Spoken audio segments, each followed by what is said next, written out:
Гранични табли со името Република Северна Македонија за 3 дена, нови регистарски таблички за 4 месеци, нови пасоши од крајот на годинава, а нови банкноти од 2020 година се дел од мерките што треба да се применат по вчерашното стапување во сила на договорот со Грција.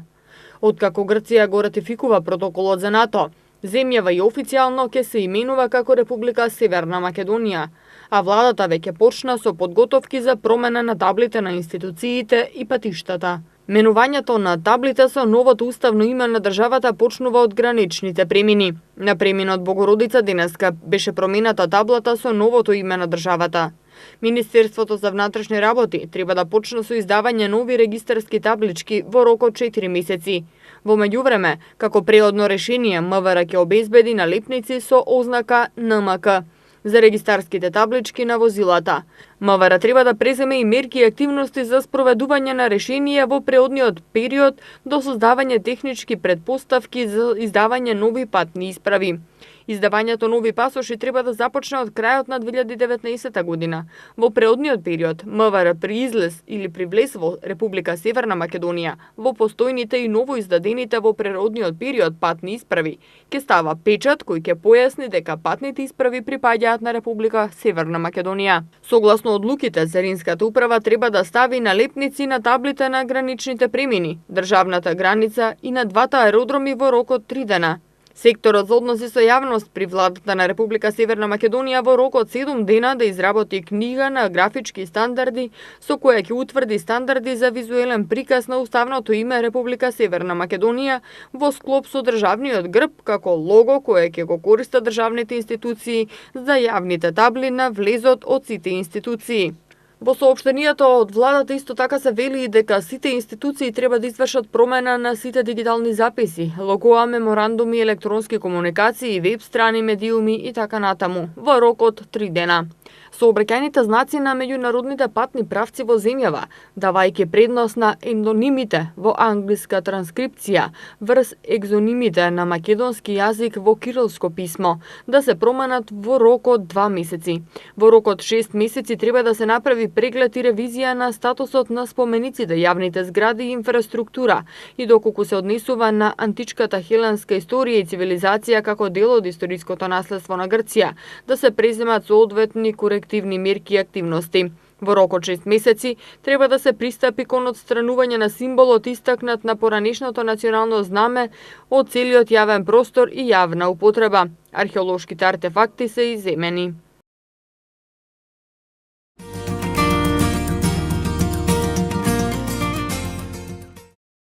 Едно дете болно од мали сипаници на клиниката за инфективни болести е во тешка состојба, а уште 2 деца на 6-месечна возраст на клиниката за детски болести се на респиратор поради компликации на белите дробови, предизвикани од ова заразно заболување. На инфективната клиника вчера се регистрирани 5 нови заболени од морбили, а 2 се примени на лекување. Детето е во тешка општа состојба и било невакцинирано. Второто дете е на 13-месечна возраст од Сарај, кое е невакцинирано и не посетувало градинка. На клиниката во моментов се лекуваат 22 пациенти, од кои 3 се возрастни и 19 се деца. Амбулантски се прегледани уште 3 пациенти со морбили, дете на 11-месечна возраст од Тетово, 3-годишно дете од Шуто Ризари и 8-месечно бебе од Бутел. Овие деца не биле вакцинирани и не посетувале градинка, велат од Министерството за здравство. Филипче посочи дека динамиката и во текот на вчерашниот ден е вообичаена, исто како изминатите денови. Околу 4 до 5 случаи со морбили се примаат на клиниката за инфективни болести. Во детската болница во Козле, како што информира Филипче, се сместени само пациенти со грип. Нема пациенти со мали сипаници. Единствена можност епидемијата од морбили да заврши што побрзо, како што вели министерот, е да продолжи трендот на вакцинација. До сега се вакцинирани над 6000 деца.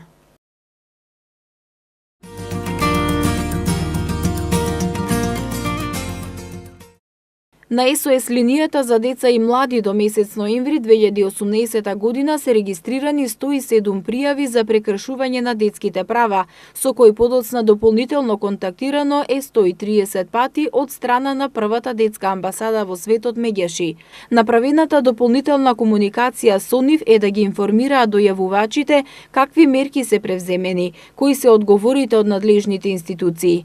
Според Змијанац, најкарактеристични податоци што биле регистрирани во првата детска амбасада во светот Меѓаши се 30 дојави за сиромаштија, 13 за семејно, физичко и психичко насилство и негрижа врз дете. 9 деца биле потенцијални жртви на прекршување на правото на детето при бракоразводни постапки и 5 кои биле жртви на меѓуврсничко насилство. За проблемот на сиромаштијата, Змијанац посочи дека овие деца од рана возраст треба да се вклучат во градинка. Ги повикуваме државните институции, бидејќи кога отсуствува грижата и капацитетот на родител, а во услови на сиромаштија ни родителите не можат најсоодветно да се снајдат, државата е таа која треба да им помогне. А помагањето е многу едноставно. Овие деца треба во раниот детски развој да се вклучат во градинка, да добијат бенефиции од страна на државата, да стекнат други животни навики, да не бидат дискриминирани по социјалниот статус, да им се обезбедат топли обувки, облека, храна и на тој начин ќе имаме помалку едно дете на улица и на време ќе може да се работи со овие деца за да можат да стигнат и до задолжителното основно образование. Значи да не дозволиме нивна регрутација како деца питачи или пак деца чиј труд се злоупотребува. Што повеќе децата се вклучат во образованието, толку имаме поголема шанса да ја намалиме детската сиромаштија и да ставиме крај на трансгенерацијскиот начин на обезбедување на екзистенција. Психологот Јана Зенковска истакна дека од дојавените случаи на СОС линијата, еден од најголемите проблеми со кои се соочуваат децата е сиромаштијата и оневозможеноста да ги остваруваат нивните основни права како резултат на тешката економска и социјална положба на нивните семејства. Следен проблем со кој се соочуваат децата во случаите пријавени на СОС линијата е семејното насилство, па злоупотребата на детски труд како питачење, како и прекршување на правата на детето при бракоразводни постапки. Од 107 дојавувачи, 3 биле само деца и за мене 104 биле возрастни луѓе. За мене е многу важно затоа што овие 3 случаи на деца се деца кои што побарале помош за нивното ментално здравје. Поточно деца за кои што се бара помош за нарушување во комуникација меѓу врсници или пак оваа година имаме случаи каде што родители и деца бараат помош за менталното здравје или сомнеш за депресија кај малолетници. Иако звучи фрампантно, меѓутоа е значајно бидејќи кај луѓето се развива свеста дека треба да бараат помош и поддршка и менталното здравје го ставаат на еден приоритетен дел.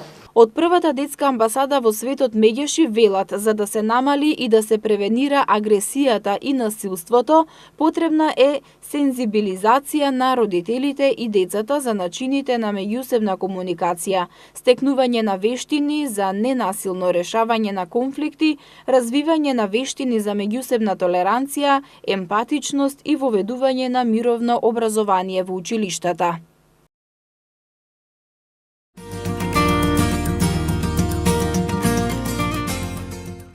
Интензивно тече санацијата на санитарните јазли во основното училиште Кузман Шапкарев во населбата Драчево, што почна во втората половина на јануари годинава. Градежните активности во училишниот објект, санација на 8 санитарни јазли со преку 30 тоалети. Се работи за дел од проектот на Министерството за образование и наука за изведба на рехабилитација на 13 училишта и треба да финишира за најмногу 6 месеци. Во текот на минатата година во ова училиште беше поставена термоенергетска фасада на површина од 3141 метар квадратен, а делумно беше заменета и кровната конструкција, соопштија денеска од општина Кисела Вода. Во основното училиште Кузман Шапкарев настава посетуваат 660 ученици, а училишниот објект датира од 1971 година.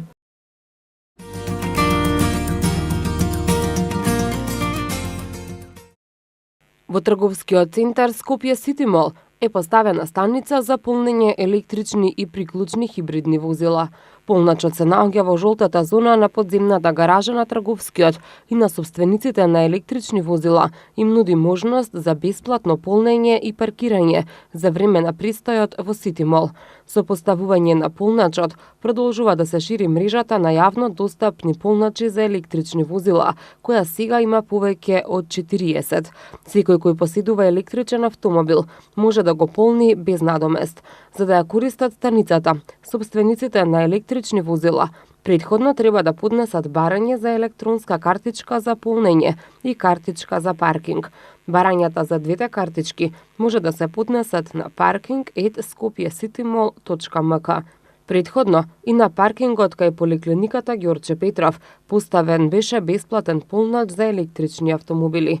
Годинава за прв пат владата ќе доделува субвенции за купување на хибридни и електрични автомобили во насока на намалување на загадувањето, намалување на бучавата и искористување на обновливата енергија. Бројот на електрични автомобили на европско ниво од година в година расте, а како земји во кои најмногу се продаваат се високо развиените европски земји, односно Норвешка и Германија. Продажбата на ваков тип автомобили во Македонија е значително помала, но бележи пораст и наскоро според експертите се очекува во континуитет да се зголемува. Согласно заложбите, се предвидува до 2035 година целиот возен парк во земјава да биде на електричен или хибриден погон.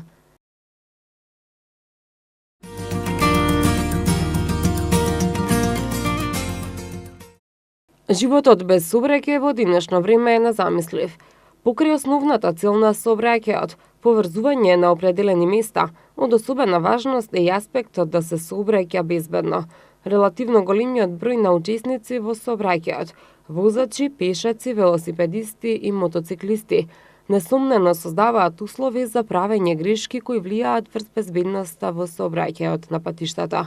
Единствен начин да се избегнат несреќите е да се почитуваат сообраќајните правила и прописи и никако да не се вози под дејство на алкохол. Но колку од вас барем еднаш возеле под дејство на алкохол? Истражувањата на Републичкиот совет за безбедност на патиштата покажуваат дека 80% од возачите во Република Македонија барем еднаш во животот возеле под дејство на алкохол, а 5% тоа го прават често.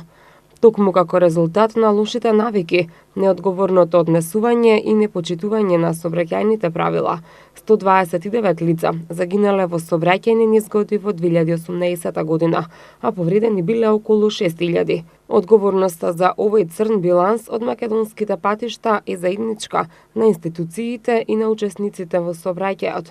Од тука и прашањето, што вие лично преземате за да се намалат сообраќајните незгоди? Законот треба без исклучок да важи за сите кои го загрозуваат животот и безбедноста на учесниците во сообраќајот. Казните даваат ефект, но треба да се поработи на свеста и одговорноста на возачите. Возачите кои избираат да возат под дејство на алкохол најчесто бараат изговори. Голем дел од нив си ја смируваат совеста со тоа дека не се многу пијани, се случило само еднаш или иако пијани возат бавно. Сепак, фактот дека првпат возите пијан или само понекогаш не ве ослободува од одговорноста, затоа што жртвите, повредените и загубите не може да бидат надоместени без разлика дали вие првпат возите пијани или не. И за крај, не е случајност, лоша среќа ниту судбина ако загинете во сообраќајна незгода кога возите пијани. Тоа е несовесно учество во сообраќајот.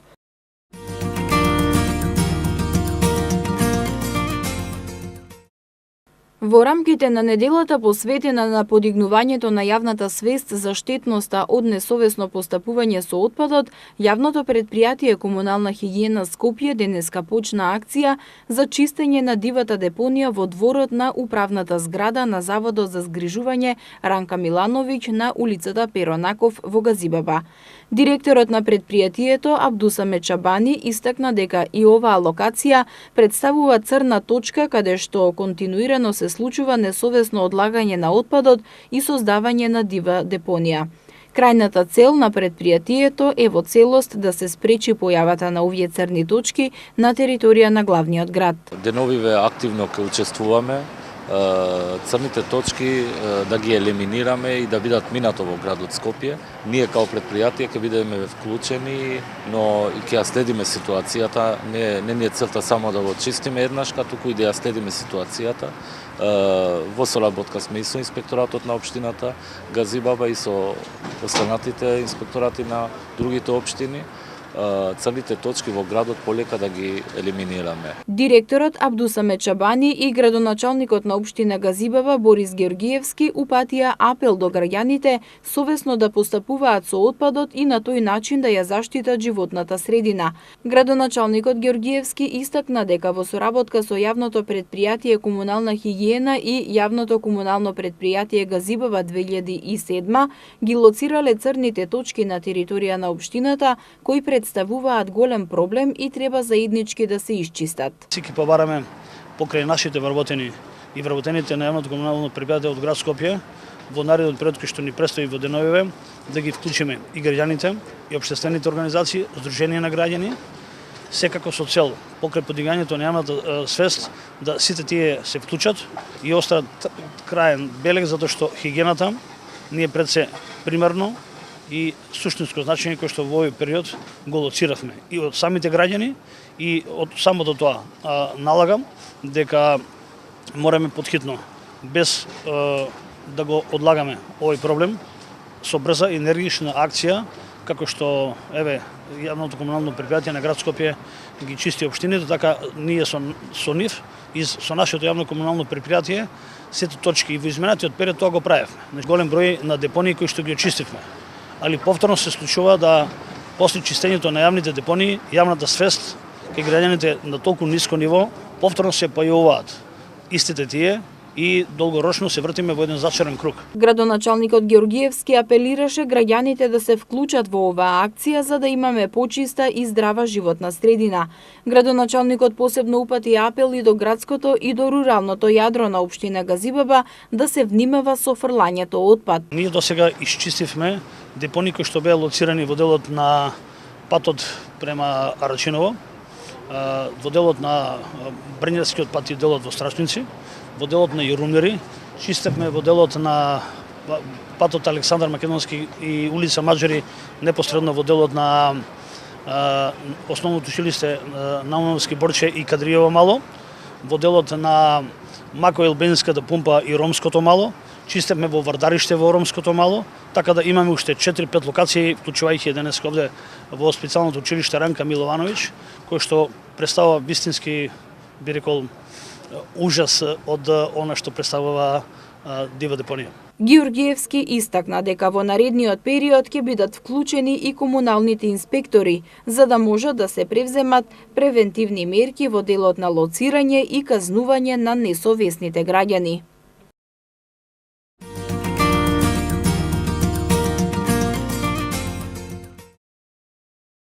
Центарот за развој на Скопски плански регион почнува со реализација на проектот Одржлив и инклузивен рамномерен регионален развој, што ќе се реализира со финансиска поддршка на Швајцарската конфедерација, Швајцарската амбасада во Македонија, Швајцарската агенција за развој и соработка и Министерството за локална самоуправа.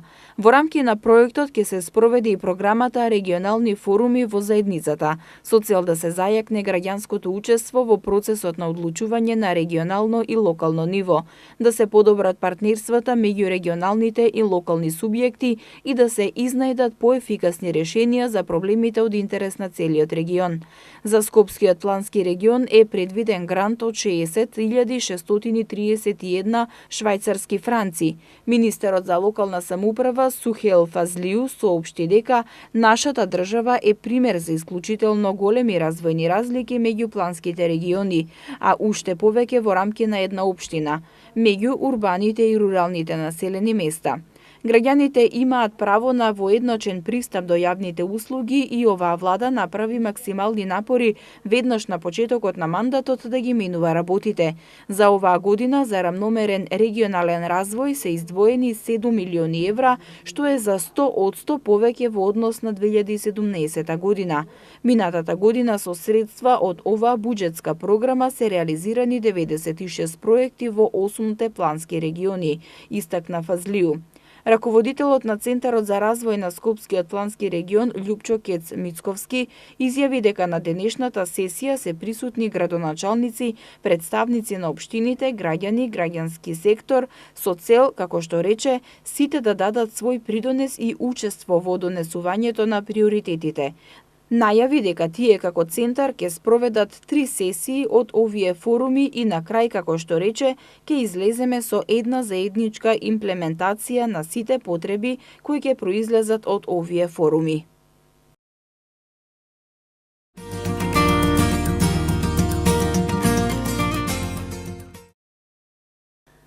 Во текот на шестата недела од 2019 година, во Република Македонија пријавени се 2246 случаи со симптоми на грип, што е речиси 80% изголемување во споредба со минатата недела.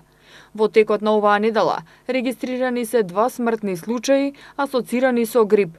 Се работи за лица на возраст од 5 и 25 години од Скопје и Охрид, кои биле хоспитализирани на клиниката за детски болести Скопје и Карил.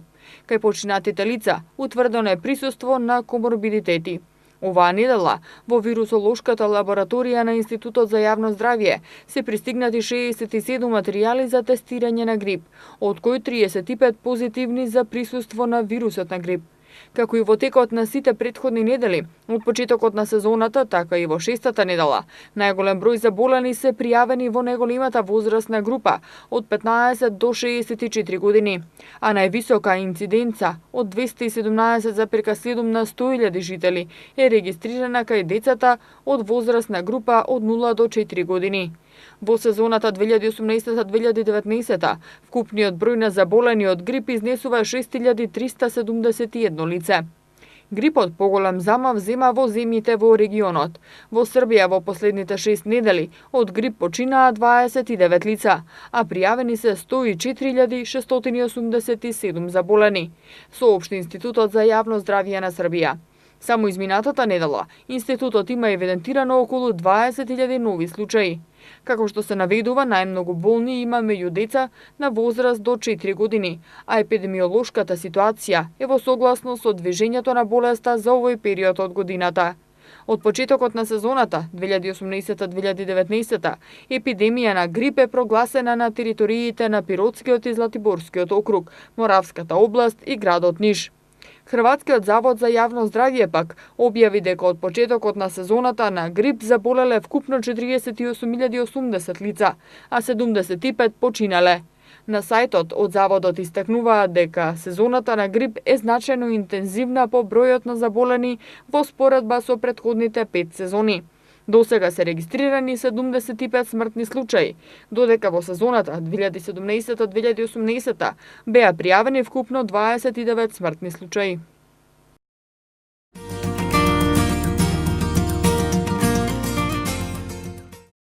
Во тек е синхронизирана акција на град Скопје со Агенцијата за храна и ветеринарство, со која се очекува дека во Скопје ќе се создаде регистар на домашни миленици, со кој можеби ќе се спречи главниот прилив на животни на улиците. Поставувањето на системот за одговорно сопствеништво значи создавање база на податоци која се спроведува со микрочипирање на милениците. До 31 март се спроведува бесплатно чипирање на домашните миленици, но оваа мерка ќе продолжи да функционира и понатамо. До овој момент во базата има регистрирано 32.000 миленици. Целта на кампањата е заштита и благосостојба на животните, намалување на бројот на кучиња скитници, како и поттикнување на одговорно сопствеништво. Аплицирањето на чипот е бесплатно во рамки на кампањата на Агенцијата за храна и ветеринарство за бесплатно чипирање домашни миленици, која започна на 1 септември лани. Микрочипот содржи бројче и преку него практично се обезбедуваат основните податоци на миленикот, што овозможува негово следење. Исто така, ветеринарната струка на овој начин ќе знае колку животни има и кој е сопственикот. Чипирањето исто како ние граѓаните што имаме матичен број. Значи, основно е да се спроведе према закон за идентификација и регистрација на миленици. До сега се спроведе во Македонија, првен беше за крупна стока, значи ушните маркички што ги гледаме, кај крупна стока, кај миленици имат друг по-софистициран значи облик, тоа е чипот. Тоа е мала чип електрода со уградува подкожно и основна цел е значи да се прво значи како држава да имаме точна информација за број на миленици и точно да се знае на кој миленик кој е собственик и со тоа собственикот да си преземе одговорност кога ќе земе, значи миленик да се грижи за него, не само да се земе за тренутно моментално задоволство и после да нема. Значи секој еден што зима миленик со тоа е должен, значи има одговорност да се грижи до крај на живот за него. Во моментов се работи на сет мерки за решавање на проблемот. Сите општини се задолжени да достават програми за контрола на популација, а направени се измени и во Законот за заштита и благосостојба на животните, кој е пратен во Секретаријатот за законодавство. И со него ќе се регистрираат одгледувачниците, со цел да се регулираат несаканите потомства и лицата кои ги напуштаат своите миленици. Ветеринарите упатуваат апел до сите собственици да побрзаат да извршат оваа обврска за својот миленик која истекува наредниот месец. Согласно кампањата, освен чипирање на милениците, собствениците ќе треба да платат 120 денари за пасош за домашен миленик, што ќе може да го потребат при патување надвор од државата. По завршувањето на кампањата, Агенцијата за храна и ветеринарство ќе спроведат зајакнати контроли за да проверат дали собствениците извршиле регистрација на милениците. Доколку тоа не го направиле, тогаш собственикот покрај казната ќе го плати и процесот на микрочипирање.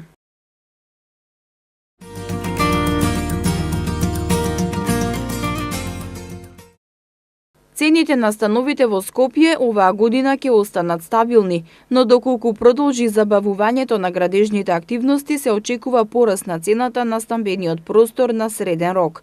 Ова го истакна Владко Богоевски, извршен директор на консултантската компанија за комерцијални недвижности на денешната презентација на движењето на пазарот на недвижности за минатата година, како и очекувањата за тековната година.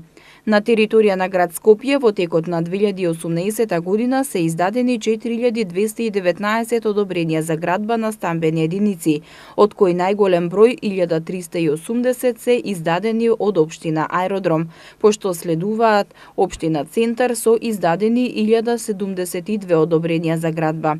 Што се однесува до стамбениот сегмент, просечната нето цена по метар квадратен во Скопје е највисока во општина Центар и изнесува 1062 евра на метар квадратен, а потоа во општина Карпош 1022 евра на метар квадратен.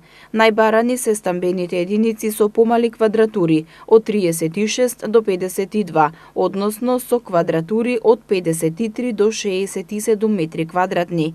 Најавија дека најголем проект во државата ќе биде Скопје Ист Гейт со нето површина за изнемување од 52.000 метри квадратни, што ќе биде изграден кон крајот на 2020 година, а ќе понуди модерен канцелариски простор. Пазарот на индустријски простор е меѓу најбрзо растечките во индустријата. Најголем број од инвестициите во индустрискиот простор, како што велат од компанијата, се концентрирани во индустриските зони околу главниот град Скопје.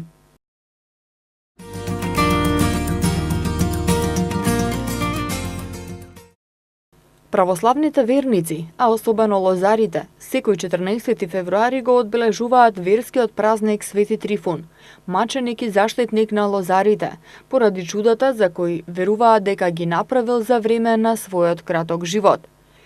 Нема точни податоци околу тоа од кога во Тиквешкиот крај започнало организирано прославување на верскиот празник Свети Трифун. Преданието вели дека оваа традиција има длабоки корени, бидејќи и најстарите тиквешани се сеќаваат како нивните дедовци и прадедовци го прославувале овој празник. Култот на почитување на Свети Трифун од јужните предели на Јадранското море е пренесен во Јужна Италија и Сицилија, а во Котор се чуваат и дел од неговите мошти. Иако живеел само 21 година, Трифун имал исклучително интересен живот. Уште како дете, според житието, Бог благословил во него да се всели Светиот Дух и да го обдари со чудотворство. И му успевало да помогне со својата способност во лекување на различни болести, а имал и моќ од луѓето да ги истерува демоните. Нему му се припишува дека направил многу чуда. Едно од тие чуда било поврзано со убавата принцеза Гордијана. Настанот се случил кога во Римското царство управувал незиниот татко Гордијан. За Мија раскажа Томе Крстевски, етнолог во Кавадаричкиот музеј. Принцезата имала сериозен духовен проблем, па се сметало дека во неа влегол ѓаволот и постојано ја измачувал. За своето дело, Трифун бил богато награден од царот, но тој целото богатство им го подарил на сиромашните, а самиот и понатаму продолжил да живее скромно и да работи на лекување на болните. Во времето на владењето на императорот Деки, наречен Мачител, бидејќи жестоко ги прогонувал христијаните, бил уапсен и младиот Трифун. Бил подложен на жестоки измачувања, со цел да се откаже од неговата верба кон Бога. Откако мачителите не успеале во тоа, во 250 година му ја отсекле главата. Византискиот цар Јустинијан, кој бил роден во Македонија, на маченикот Трифун му изградил црква во Цариград, со што уште повеќе го зголемил култот кон светителот. Закројувањето на винови лози на овој празник се врши и во црковни и манастирски имоти во Теквешијата. Се верува дека сите оние кои ќе земат гранчиња од пресечените лозови прачки и ги однесат во своите лозја, ќе имаат среќа и берекетен народ во текот на предстојната година. Во Македонија, денот посветен на Свети Трифун, кога символично се закројуваат винови лози, спаѓа во поголемите православни празници. Свети Трифун, покрај на лозјата и градините, се смета и за заштитник на меанџиите.